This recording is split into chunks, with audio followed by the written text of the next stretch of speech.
여러분 안녕하세요. 쩐업주부예요. 저는 ETF 장기 투자로 경제적 자유를 꿈꾸는 30대 주부인데요. 이번 한 주 차이나 전기차 관련해서 정말 어마어마한 소식이 있었죠. 바로 워렌 버핏이 2008년부터 보유하고 있던 비아디를 전량 매도할 거다는 뉴스였는데요. 이 할아버지 영향력이 워낙 막강하다 보니까 이 소문 한 방에 비아디 주가가 추풍 낙엽처럼 쭉쭉 떨어졌었죠. 안 그래도 코로나로 인한 도시 재봉쇄 문제 등으로 악재가 스물스물 올라오고 있었는데 우는 아이 뺨 때리는 격으로 빵 터졌던 건데요. 다행히 현재는 비아디를 비롯한 차이나 전기차 구성 종목들이 모두 어느 정도 회복을 해서 반등이 이루어진 상태예요. 마냥 쭉쭉 전 고점까지 갈 것 같던 주가가 심하게 한번 휘청하니까 여러 가지 생각이 드셨을 텐데요. 아직 버핏 리스크가 확실하게 없어진 것도 아니고 단기간에 너무 많이 상승한 건 사실이니까 조정이 올 때가 되기도 했다. 그나마 지금 이렇게 단기 반등 줄 때 팔아야 되나? 등등.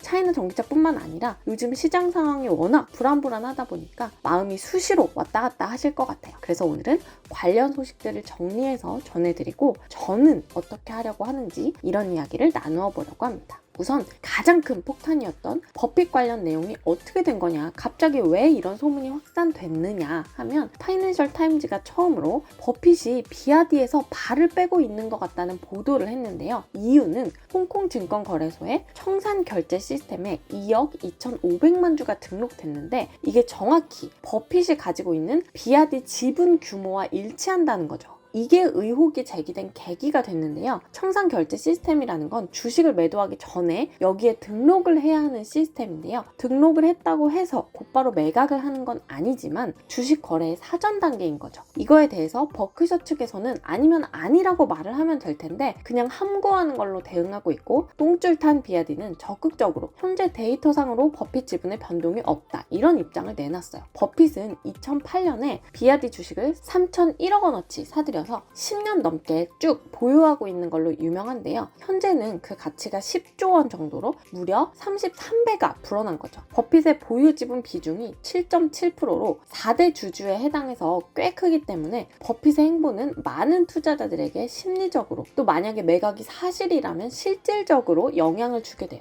하지만 아직까지 그 어떤 것도 버크셔의 공식 입장으로 정리된 부분이 없는 만큼 조금 더 지켜봐야 할 부분인 것 같아요. 또 시장이 이렇게 빠르게 반등한 걸 보면 해프닝이었나 싶기도 하고요. 하지만 이렇게 단순하게 버핏이 쏘아올린 공만으로 차이나 전기차 전체가 출렁였다고 보기에는 무리가 있죠. 차전은 비아디 외에도 여러 종목으로 구성되어 있으니까요. 그래서 단순하게 그동안의 과도한 상승에 따른 조정이라고 보는 시각도 있어요. 그동안 중국 정부의 전폭적인 지원과 글로벌 친환경 흐름에 힘입어서 중국의 신에너지차 분야는 정말 폭발적으로 성장해 왔는데요. 실제로 5월 1일 이후 신에너지 자동차 섹터 59개 종목의 평균 누적 상승률은 36%로 나타났다고 해요. 특히 리튬 왕이라고 불리는 천재 리튬이라는 종목이 차이나 전기차에 새로 편입됐는데 차전 내에서 비중이 꽤 큰 이 종목 또한 그동안 너무 올라서 큰 폭으로 하락하기도 했어요. 이렇게 단기 조정으로 본다면 크게 신경 쓸 문제가 아니지만 버핏이 장기적으로 더 이상 이 시장에서 먹을 게 없다고 판단하고 매각했다는 건 꽤 큰 이슈가 되겠죠. 그래서 여기에 대한 판단은 각자가 내려야 하는데요. 개인적으로는 버크셔의 입장이 어떻게 되는지 계속 지켜봐야겠지만 현재로서는 단기 조정이 아닌가 하는 생각이 더 커요. 여전히 중국 전기차 배터리 시장의 성장 여지, 성장할 파이는 꽤 남아있다고 생각하는데요. 그림에서 보시는 것처럼 중국 전기차 시장의 규모는 매년 꾸준히 성장할 걸로 보여지고요. 올해 6월에 전기차 침투율만 봐도 전체 자동차 판매량 196만 7천 대 중에 53만 2천 대로 27% 정도예요. 그래서 단기적으로는 짧은 시간에 꽤 많이 올라서